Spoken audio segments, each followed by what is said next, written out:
Olá, bora falar de um negócio que está em todo lugar? Funções quadráticas.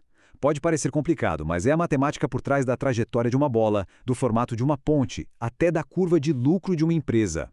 É, basicamente, o mundo desenhado em curvas. E aí, quando a gente bate o olho num gráfico desses, numa parábola, pode até dar um susto, né? Parece uma coisa de outro mundo, super complexa. Mas olha, a verdade é que a lógica por trás dessa curvinha é bem mais simples do que parece. E é exatamente isso que a gente vai fazer. Agora, vamos quebrar esse bicho de 7 cabeças em pedacinhos, de um jeito bem rápido, direto e visual. Pode ter certeza, no final, essa tal de parábola não vai ter mais segredo nenhum.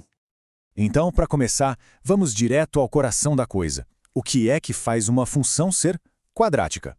A resposta está na cara dela, na sua estrutura.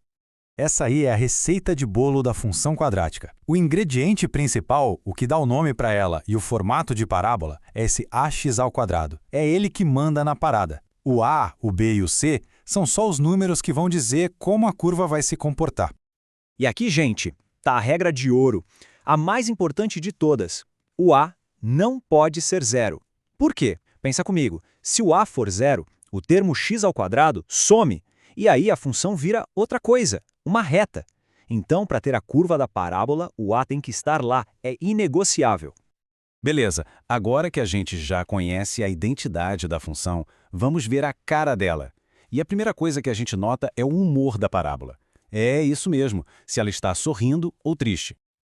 Olha que dica legal e que funciona sempre. Se aquele coeficiente a, o que acompanha o x², for positivo, a parábola fica com a boca para cima.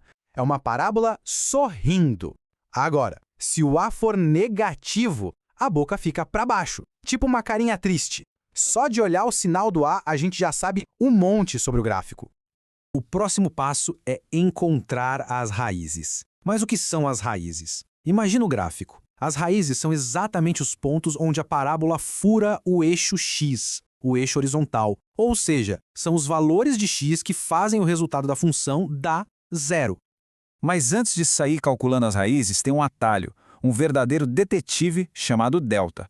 A gente calcula ele com essa formulinha aí, b² menos 4ac, e o resultado já conta pra gente um segredo.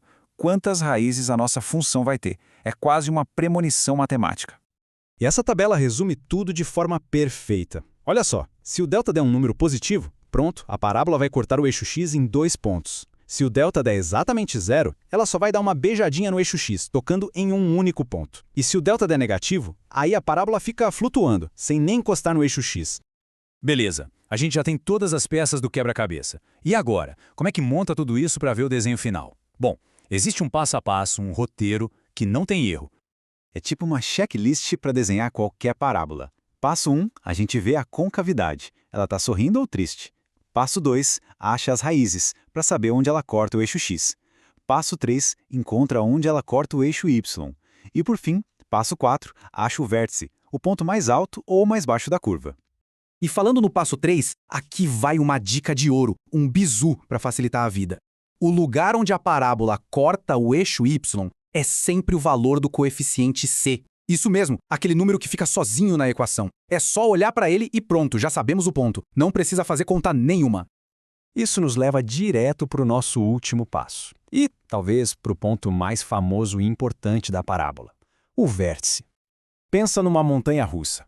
O vértice é o ponto mais alto, aquele que dá um frio na barriga, ou o ponto mais baixo da descida. É o pico da montanha ou o fundo do vale. É o ponto de virada da curva. Falando de um jeito mais técnico, o vértice é isso, o ponto de máximo ou de mínimo da função.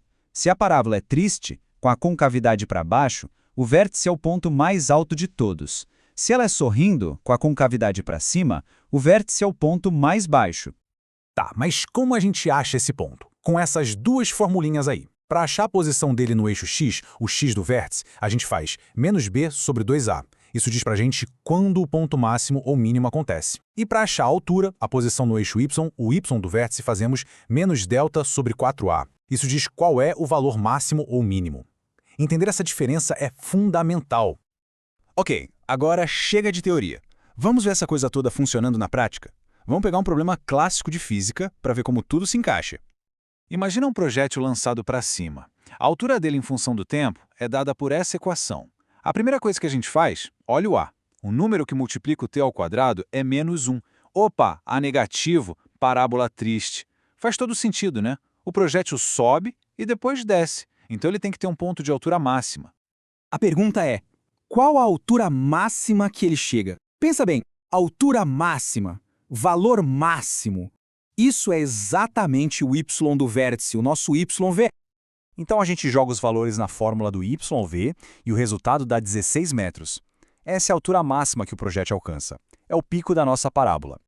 Agora a pergunta muda. Não é mais qual a altura, mas quando ela ocorre. Percebe a diferença? Agora a pergunta é sobre o momento, o tempo, que é o nosso eixo x. Então o que a gente quer é o x do vértice. E calculando xv com a fórmula -b sobre 2a, descobrimos que o projétil atinge seu pico 4 segundos após o lançamento. Juntando tudo, aos 4 segundos, ele está a 16 metros de altura. E aí, viu só? Função quadrática não é só uma fórmula no livro. É uma ferramenta poderosa para a gente descrever e prever o mundo, da física à economia. A questão que fica é essa. Que outras parábolas será que estão escondidas por aí no nosso dia a dia, só esperando para serem desvendadas?